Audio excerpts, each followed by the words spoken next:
저는 6년째 유치장 깜빵 생활을 하고 있습니다. 근데 깜빵 생활이 아주 즐겁습니다. 왜냐하면 하나님께서 저를 유치장 선교사로 부르셨기 때문입니다. 유치장은 하나님께서 일하시기에 아주 좋은 곳입니다. 키워져 추수하는 곳입니다. 마이크를 잡아. 예.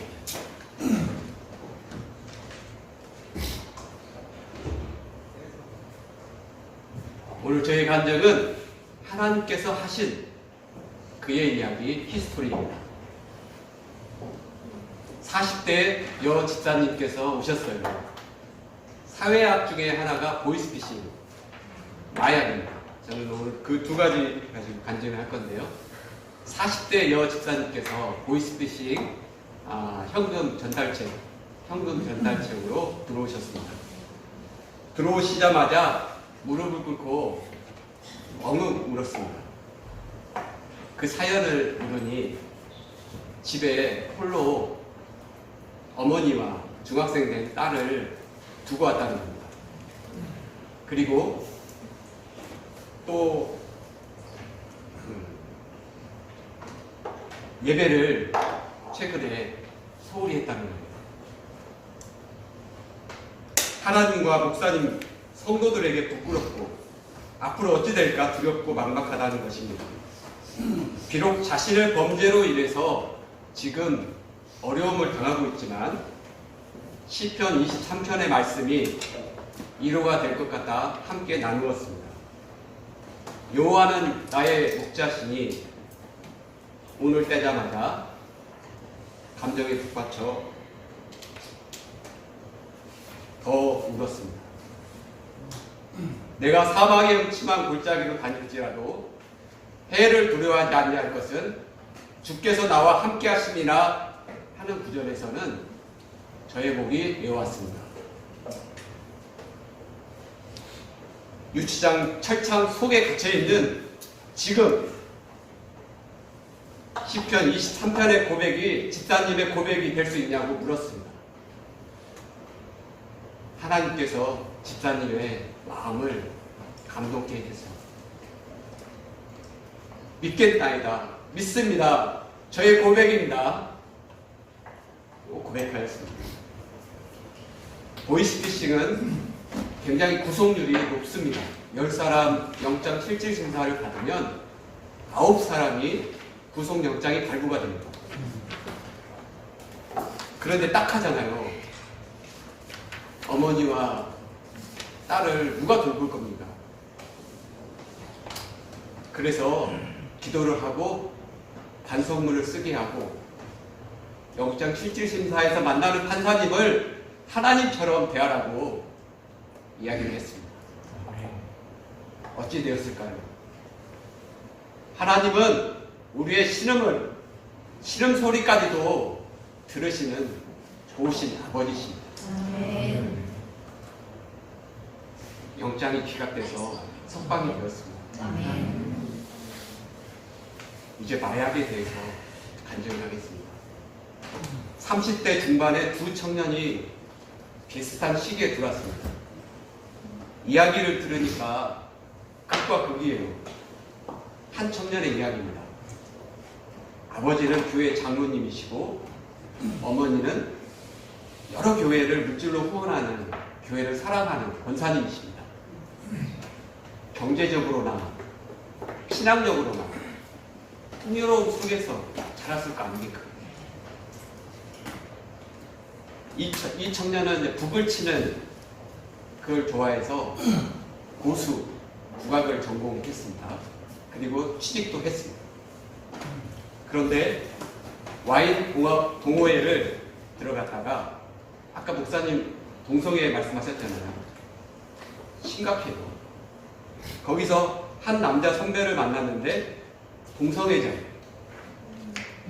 근데 에이즈 환자예요. 마약 중독자예요. 자기도 한 사람 만났을 뿐인데 에이즈 환자가 됐고 마약 중독자가 된 거예요. 왜 이 청년이 이렇게 되었을까? 어려서는 부모님 따라서 교회 다니잖아요. 근데 중학교, 고등학생 되면 그때부터는 내 뜻대로 하겠다. 그래서 이제 교회를 안 다니게 돼요.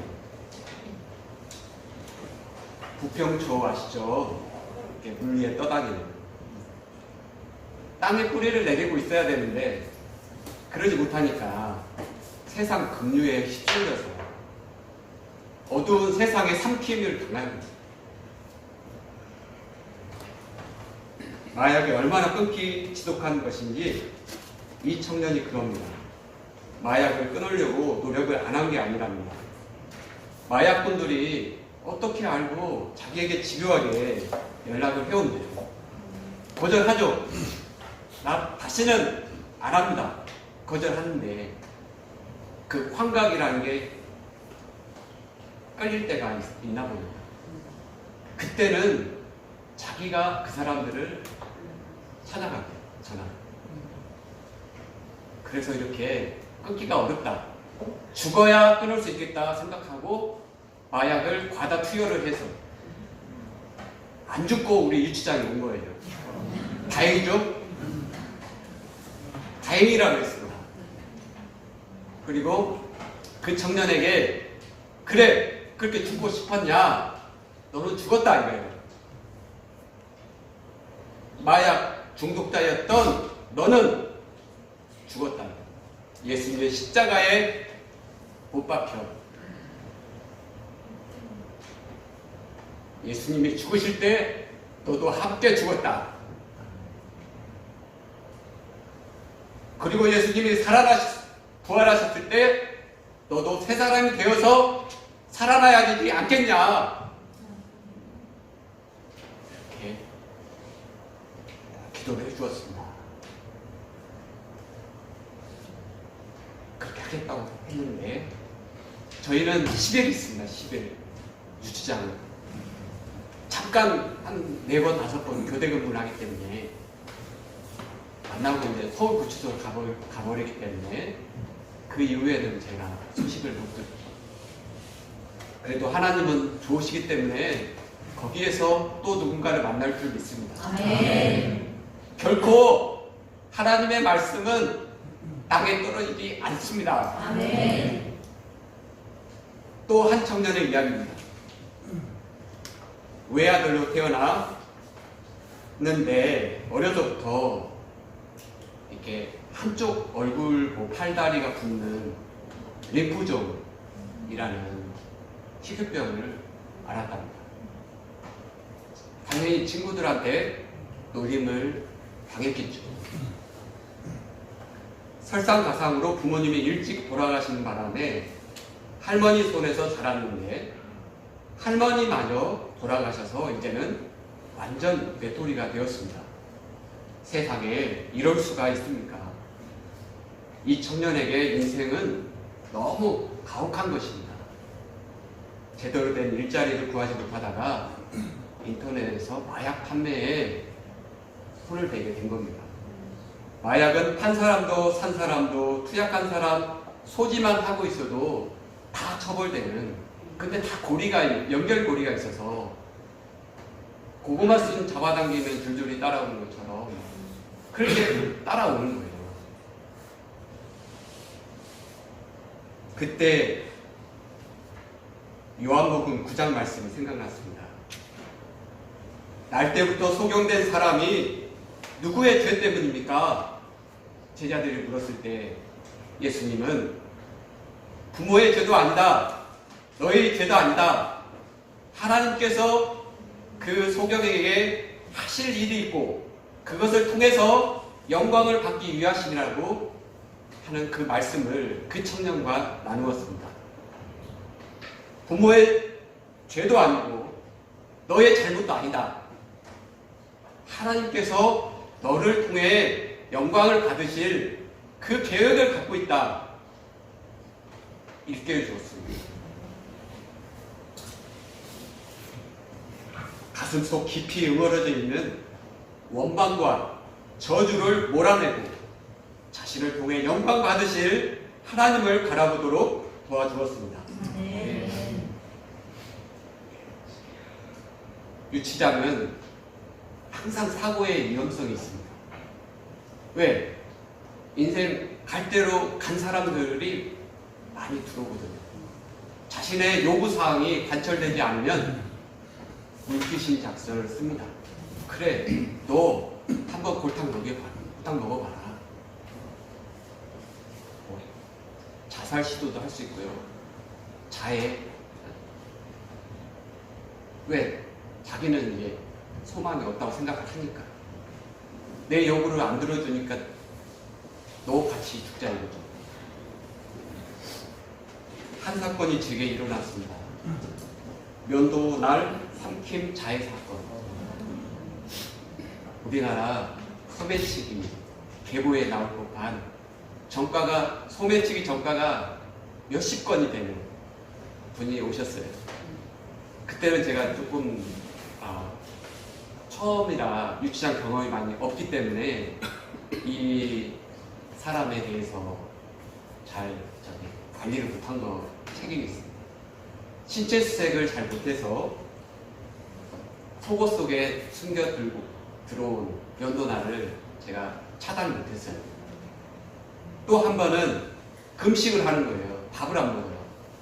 5일 6일 밥을 안 먹으니까 원래 외부 음식은 반입이 안 되거든요.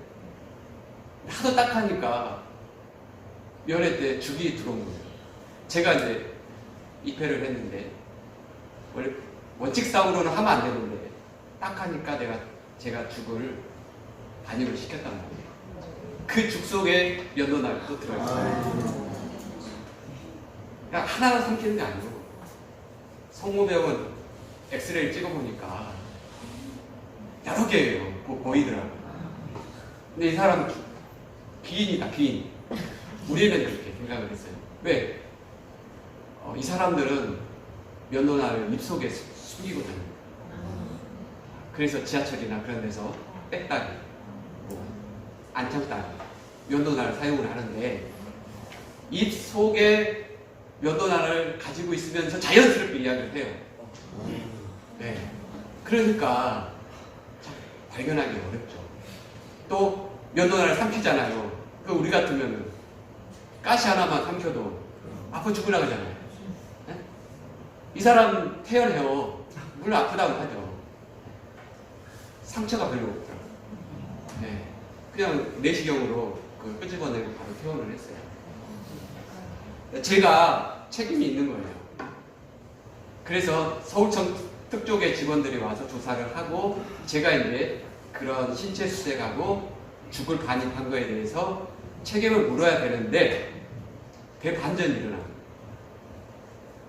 이제 조사를 했어요. 대면 조사를. 그 소매치기범을. 마지막 칼을 잘 보여주는 거예요. 아니, 말을 하면서 특조계 직원들 앞에서. 그러니까 특조계 직원들이 밖으로 나가면 숙덕숙덕해요. 또 상부에 전화를 하고 불문에 붙이겠다는 징계를 받고 짐 싸서 나가야 되는데 불문 묻지 않겠다는 거예요. 직원들이 물론 실수를 했지만 이 사람은 특별한 기인이다. 기인. 서울에 이 지금 상부 기관에서도 직원들의 큰 잘못이 아니기 때문에 냅둬라 해서 징계를 받지 않았습니다. 네. 하나님께서 도우셔서 제가 6년째 근무를 하고 있는데요. 털끝 하나 안 다치고 아무런 징계 받지 않고 제가 근무를 하고 있는 것은 하나님의 전적인 하나님의 은혜입니다.